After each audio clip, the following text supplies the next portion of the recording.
성도 여러분 안녕하세요. 삶과 말씀을 나누는 충청 앞에 나누는 교과 방송입니다. 꽃이 만발한 곳에서 성도 여러분을 뵈니까요. 이곳에서 꽃 향기가 들어오는 것처럼 우리의 삶 속에서도 그리스도의 향기가 퍼져나갔으면 좋겠다. 그런 생각이 듭니다. 네. 네, 오늘도 박석호 목사님과 함께합니다. 안녕하세요. 네, 안녕하세요. 반갑습니다. 네. 오늘의 TMI부터 함께 읽고 시작하도록 하겠습니다. 이웃을 위해 골목에 쌓인 낙엽을 치워주세요. 직장 동료들을 위해 건강에 좋은 간식을 준비하세요. 교회에서 혼자 앉아있는 사람이 보이면 옆에 앉으세요.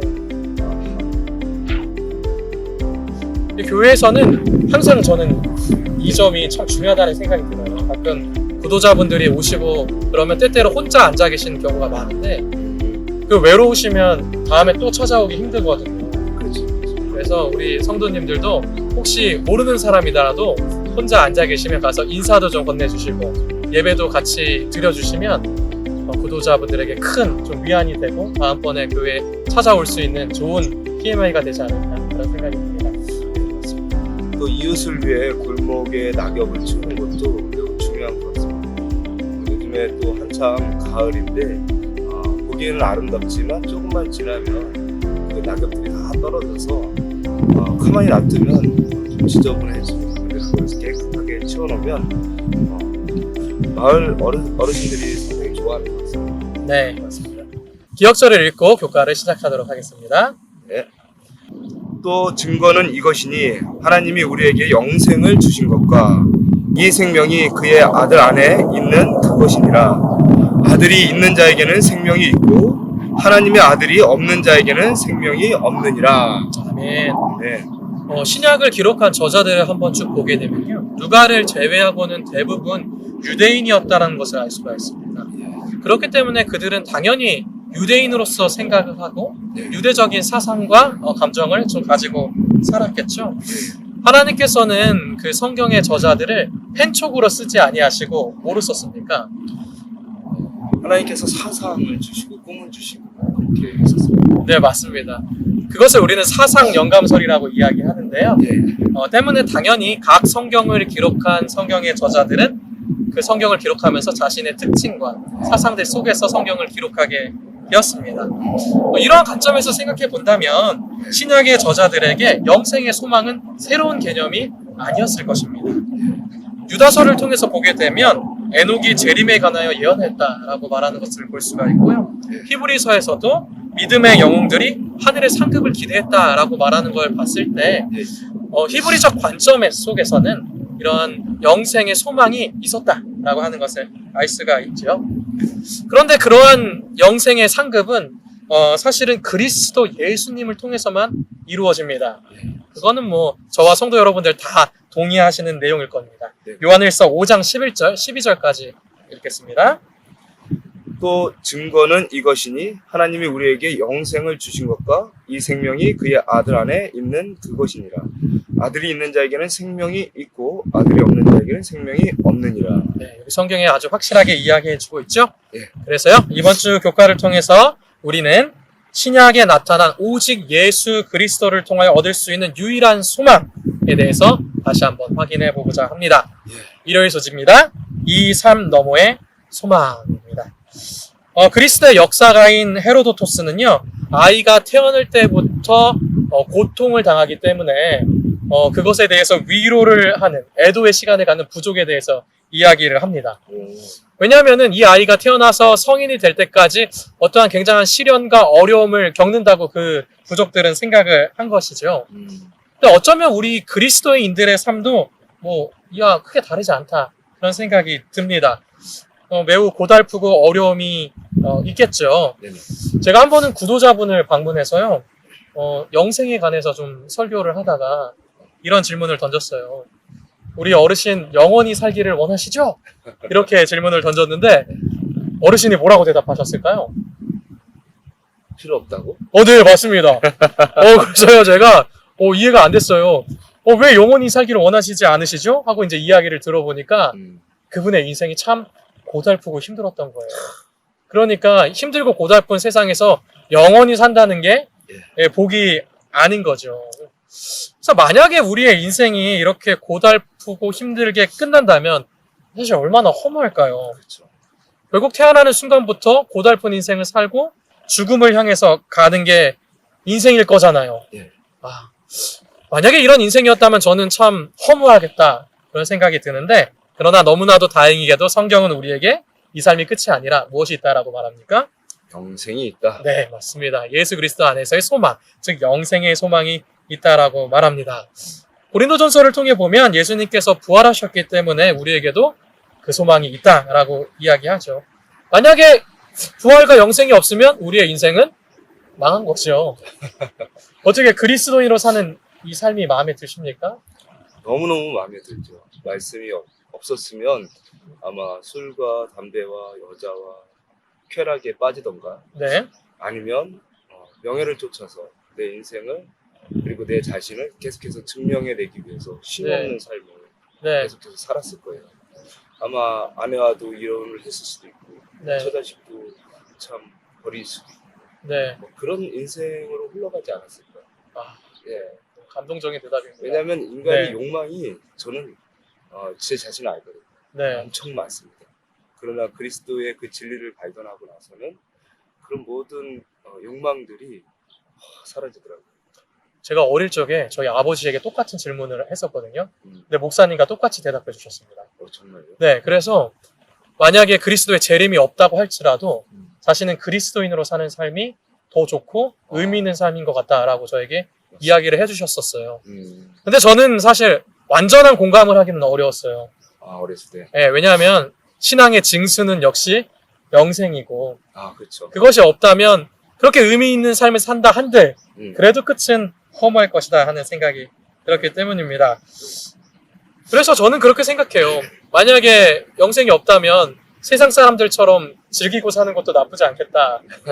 개인적인 생각입니다. 물론 옳지 않겠지만요. 그렇게 생각할 수도 있지 않겠나 그런 생각이 듭니다. 고린도전서 15장의 말씀은 우리에게 이렇게 얘기를 해줍니다. 만일 그리스도 안에서 우리의 바라는 것이 다만 이 생뿐이면 모든 사람 가운데 우리가 더욱 불쌍한 자니라.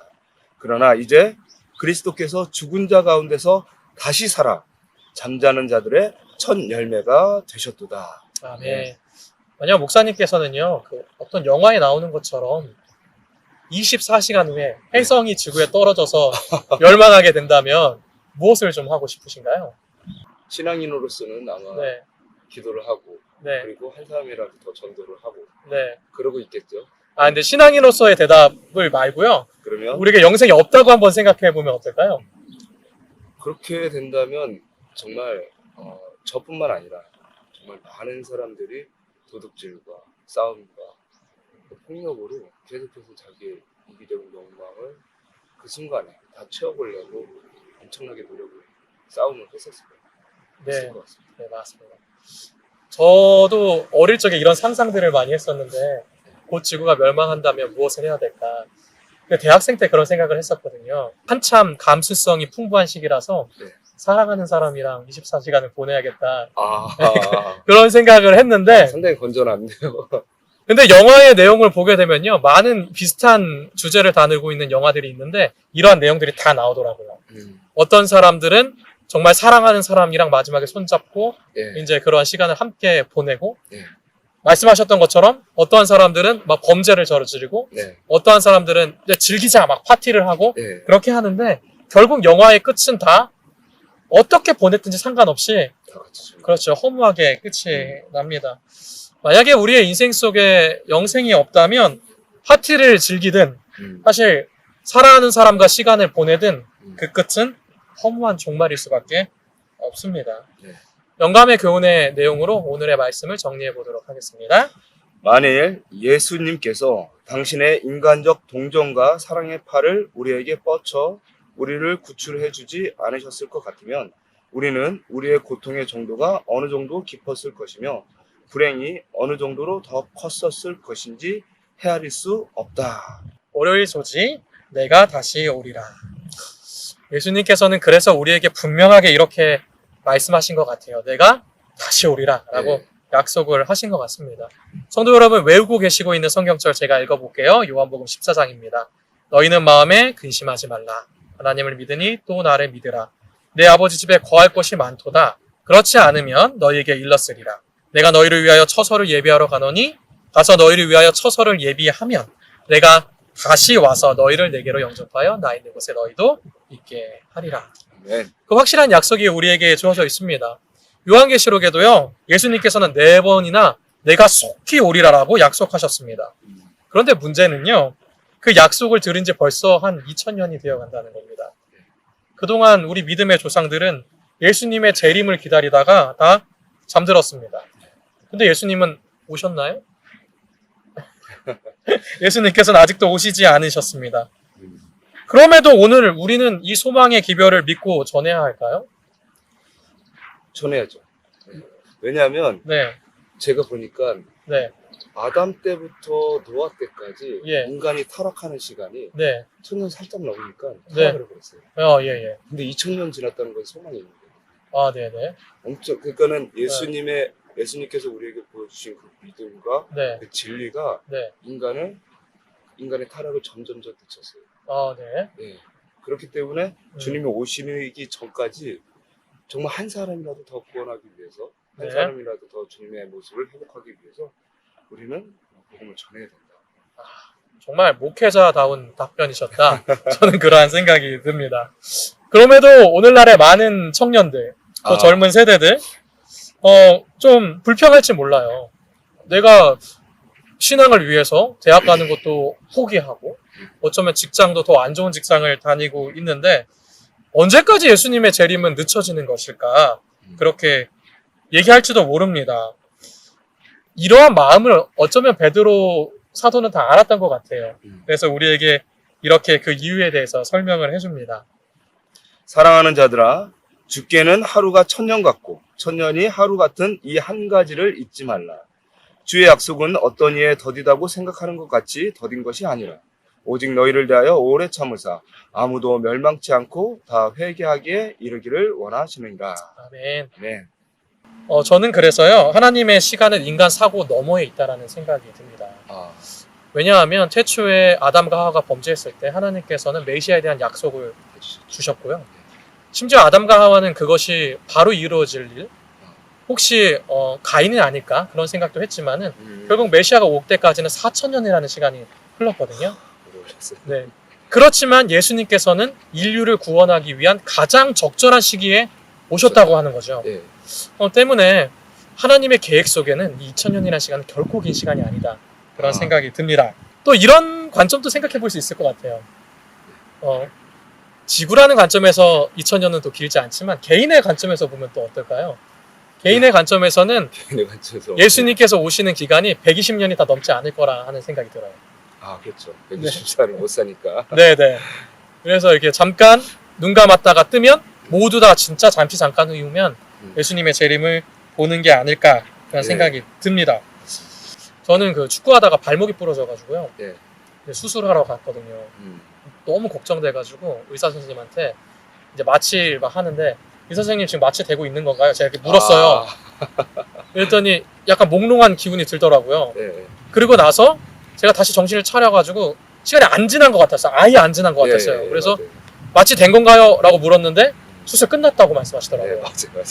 그러니까 죽음은 정말 찰나의 시간이 아닐까 그런 생각이 듭니다. 오늘 이 시간 후에도 아마 그 시간은 찰나처럼 지나갈 거고요. 예수님께서는 모두를 다 구원하시기 위하여 가장 적절한 시간에 오시리라고 믿습니다.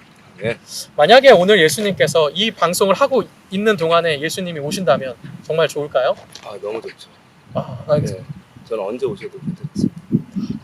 저도 목사님과 같은 신앙과 믿음으로 살아야겠다. 제가 다시 한번 결심을 하게 됩니다. 제가 잘나서가 아니라 네. 예수님께서 예수님을 알고 또 예수님께서 우리에게 해주신 모든 사랑을 아니까 믿는 거죠. 네. 저는 이 질문을 목사님께 드리면서 제 자신에 대해서 생각을 해봤는데요. 저는 만약에 이 교과 방송을 하고 있는데 저기 멀리서 까만 구름이 작게 나타나다가 이제 큰 구름이 돼서 천사들의 이 나팔 소리가 나고 그러면 좀 안 될 것 같다라는 생각이 들었어요. 왜요? 왜냐하면 사랑하는 사람들 제가 구원하고 싶은 음. 친척들 아직 다 복음을 전하지 못하고 음. 또 마음속에 있는 친척분이 계신데 아, 연락도 아직 잘 못하고 그러고 있기 때문에 그 마음의 짐. 그들을 구원할 때까지 조금의 시간이 연장되었으면 좋겠다. 음. 그리고 내 자신도 아직 준비되지가 않은 것 같다 하는 생각이 들었습니다. 아, 좋은 생각입니다.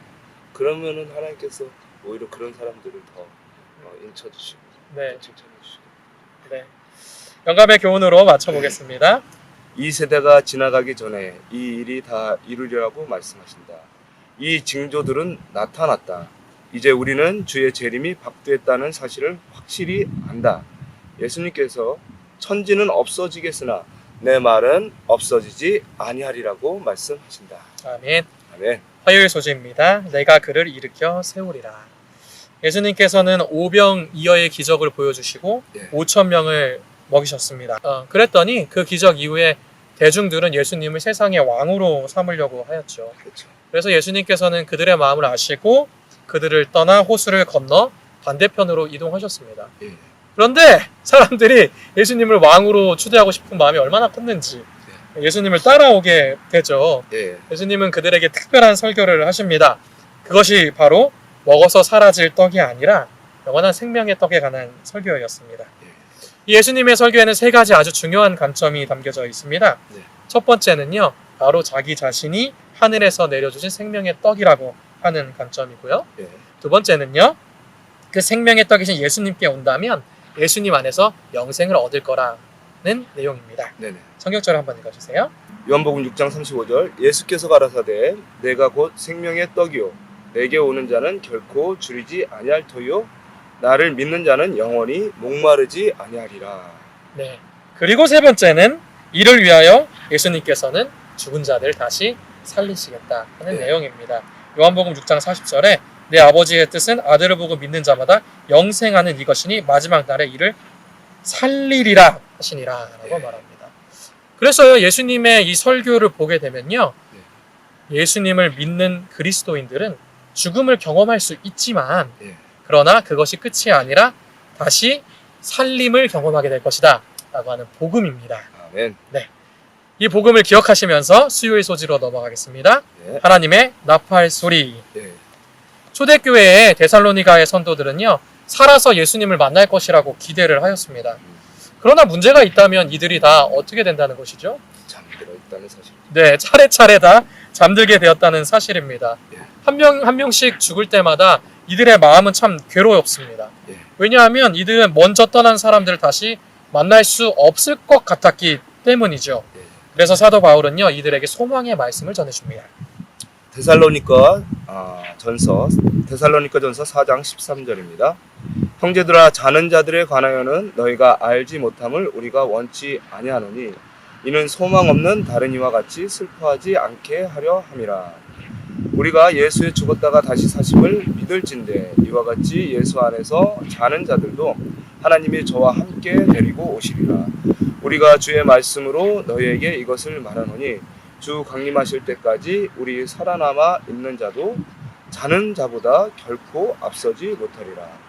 주께서 호령과 천사장의 소리와 하나님의 나팔로 치니 하늘로 쫓아 강림하시리니 그리스도 안에서 죽은 자들이 먼저 일어나고 그 후에 우리 살아남은 자도 저희와 함께 구름 속으로 끌어올려 공중에서 주를 영접하게 하시리니 그리하여 우리가 항상 주와 함께 있으리라. 그러므로 이 여러 말로 서로 위로하라. 네, 성도 여러분, 방금 읽은 성경절을요, 다시 한번 쭉 보시면서 기억하시기 바랍니다. 아멘. 네, 이 성경절을요, 잘못 해석하는 사람들이 있습니다. 오. 특별히 14절의 말씀에 저와 함께 데리고 오시리라 라고 하는 구절을 가지고 예. 잘못된 해석을 말하죠. 뭐라고 이야기하냐면 영원히 살아서 하늘에 가고 천국에 들어갔을 때 하나님께서 세상에 오실 때 그들을 데리고 이 땅에 오신다라고 해석을 합니다. 그러나 그 성경 해석은 올바른 해석이 아니죠. 성경에는 죽는 자들은 잠자고 있는 것이고 영혼은 살지 않는다고 분명히 이야기합니다. 14절에는요 분명하게 뭐라고 얘기하냐면 데리고 오시는데 어떤 사람을 데리고 오시냐면 주 안에서 자는 자들도 데리고 온다라고 말합니다. 그러니까 살아있는 게 아니라 어떻게 하는 거예요? 네, 죽은 자죠. 자는 자입니다. 전도서 9장 5절입니다. 무릇 산 자는 죽을 줄을 알되 죽은 자는 아무것도 모르며 다시는 상도 받지 못하는 것은 그 이름이 잊혀진 바 됨이라. 네, 죽은 자는 아무것도 모르고 땅 속에 있는 것입니다. 성경은 그렇게 얘기하는 것이죠. 그리고 나서 이어지는 성경절을 봐야지 이제 내용들이 자연스럽게 이어지는 것을 볼 수가 있습니다. 왜냐하면 하늘에서 영혼들을 데리고 오면 왜 다시 그 영혼들을 갑자기 땅으로 다시 돌려보내서 부활시켜서 데리고 오는지 자연스럽게 문맥이 이어지지가 않는 것이죠. 그러나 죽은 자를 깨워서 그 깨운 자들을 하나님께로 데리고 오신다라고 하는 문맥으로 이해하게 된다면 본문의 내용들이 아주 자연스럽게 이어진다고 하는 사실을 발견하게 되는 것이죠. 우리 재림교회 성경 주석이 아닌 베이커 신앙 성경 주석에도 똑같이 이야기하고 있습니다. 길지만 목사님께서 한번 읽어주세요. 비재림교인 신학자가 이 성경절의 참된 의미에 관해 설명한 것을 읽어보라. 데살로니가의 성도들이 그들 가운데 죽은 자들을 위해 슬퍼할 때 소망을 가질 수 있었던 이유는 하나님께서 그들을 데리고 오실 것이기 때문입니다. 이 말은 하나님께서 죽은 자들을 부활시키셔서 그들로 하여금 그리스도의 재림의 현장에 있게 하심으로 그들이 그와 함께 있게 될 것이라는 뜻이다. 이 말씀은 그리스도의 재림의 때 믿음 안에서 죽은 자들이 어떤 형태로든 불리한 상황에 놓이지 않고 그와 함께 있으므로 살아있는 믿는 자들과 동등하게 재림의 영광스러운 자리에 함께 하게 될 것임을 보여준다. 네, 이 사람은 재림교회 신학자가 아닙니다. 네, 그럼에도 불구하고 본문에 대한 바른 해석을 보여주고 있죠. 예수님께서 다시 오실 때 죽은 자들도 일어나고 호련히 변화해서 하나님을 만나게 될 것입니다. 네, 이제 목요일 소지를 함께 나눠볼까요? 네. 영원한 만남. 고린도전서 15장에 보면 바울은 비밀을 말한다라고 이야기합니다. 비밀이요. 이 비밀이 무엇인지 우리는 사실 너무나도 잘 알고 있죠. 그것은 예수님께서 다시 오셔서 우리를 호련히 변화시켜 주시고 하늘로 데려가실 것을 이야기하는 것입니다. 그런데 어떤 사람들은 이 구절을 가지고 7,000년 동안 있을 비밀 휴고다라고 이야기를 하죠. 그래서 아무도 모르게 데려가시고 막 이렇게 되는 게 비밀이다라고 이야기하는데 사실 저는 왜 이게 논쟁이 되는지도 잘 모르겠어요. 왜냐하면 고린도전서 본문 그 자체가 이 비밀이 무엇인지 이어서 계속해서 이야기를 해주기 때문입니다. 15장 네. 51절 52절 보니까 명확하게 나와 있네요. 네네. 보라, 내가 너희에게 비밀을 말하노니 우리가 다 잠잘 것이 아니요 마지막 나팔의 순식간에 호련히 다 변화하리니 나팔 소리가 나매 죽은 자들이 썩지 아니할 것으로 다시 살고 우리도 변화하리라. 네, 본문이 말하고 있는데 예. 우리에게 왜 다른 해석이 필요한지 사실 저는 의문입니다. 예. 그때 우리는 부활해서요 하나님을 만나고 예수 그리스도를 뵐 것입니다. 그리고 우리가 사랑하는 사람들, 그 사람들을 다시 만날 수 있게 될 것입니다. 그렇죠. 하나님의 명령에 따라서 택하신 자들을 모을 것이기 때문이죠.